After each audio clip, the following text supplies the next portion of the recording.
The standoff between Donald Trump and America's biggest universities has escalated after the American president decided to freeze $2.2 billion worth of funding to Harvard University and is also considering to revoke its tax exemption status. Why are you considering changing the tax status of Harvard? Because I think Harvard's a disgrace. I think what they did was a disgrace. They're obviously anti-Semitic, and all of a sudden they're starting to behave.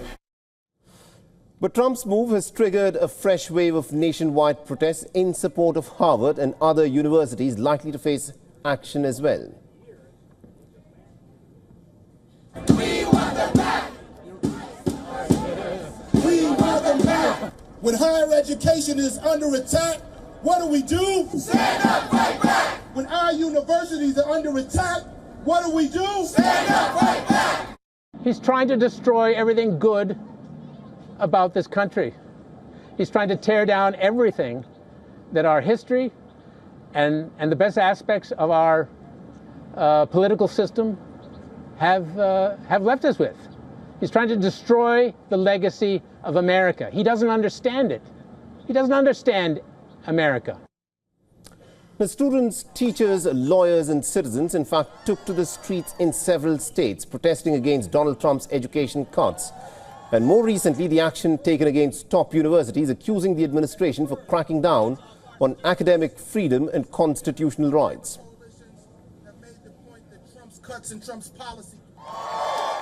We wanted to show that Harvard can stand together, united, saying we're not going to cave to demands that we turn in some international student names so that they can be have their visas revoked without a just cause, and they can be deported back to their home countries, and that instead we're going to stand together as a university, as Harvard College, saying that, look, we're not doing anything for you, and we're going to stand behind freedom. We've seen Harvard fighting back, MIT, Stanford is stepping up. I think the tide is starting to turn.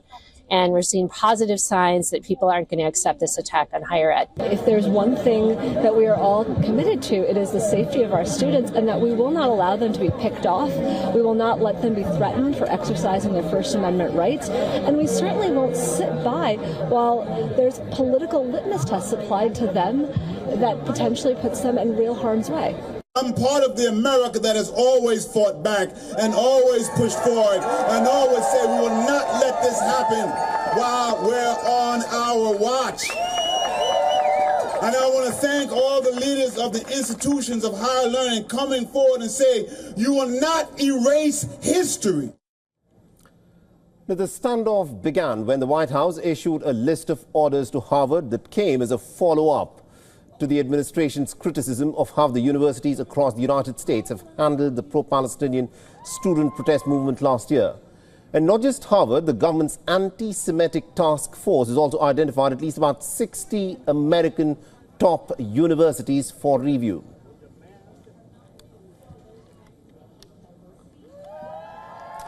All right, now to give us more perspective on this, we are joined in this broadcast by Mr. Eugene Craig, who's a former vice chair of Maryland Republican Party, and he's also joining us on this broadcast live. Mr. Craig, thank you very much indeed for taking time out and speaking with us here in WION. And let me actually start off by asking you this.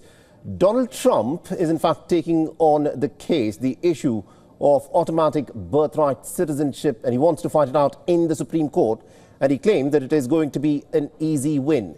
Why does the American president want to overturn automatic birthright citizenship? I mean, look, the thing is this, right? The president surrounded himself by racists, by people that have for their entire careers worked to either limit the progress of people of color, whether that be Black Americans, Hispanic Americans, Indian Americans, Asian Americans. And you know, President Trump, you know, cut his teeth. President Trump had his rise on the back of the like of Ted Cruz and Steve King, who, you know, pretty much built their careers on white grievance politics. Mm-hmm. So, you know, one of their like crowns, jewels is doing away with birthright citizenship. And, you know, I actually think it's going to be an easy case in the other direction. Right. Because the thing is this, the United States Constitution has been what it's been for the last 200 years. And then, you know, it's also been reaffirmed by multiple other acts of Congress, the right of birthright citizenship in the United States, which is different than almost every other country in the world. Interesting. Now, the Trump administration is also cracking down on the American universities.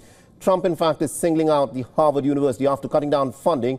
He's accusing Harvard of being a disgrace and of being anti-Semitic. How do statements like this resonate with the American public, considering the reputation that the Harvard University has, not just within the United States, but indeed around the world?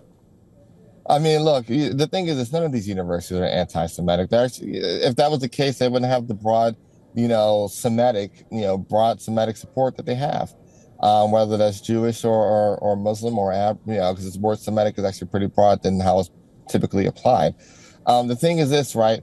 Team Trump is looking for any reason to bring these universities, these law firms, the media, all into submission, right? It's just fascism 101. Right. Vice President Harris during the campaign told us that this is what they would do.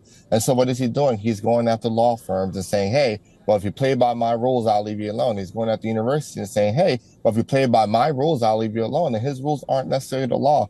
America doesn't have a king. The United States doesn't have a king. We have a constitution, which is the ultimate authority when it comes to the law of the land. Interesting. We'll have to see as to how these cases, of course, play out within the courts. Thank you very much indeed, Mr. Eugene Craig, for joining us. Appreciate it. For all the latest news, download the WION app and subscribe to our YouTube channel.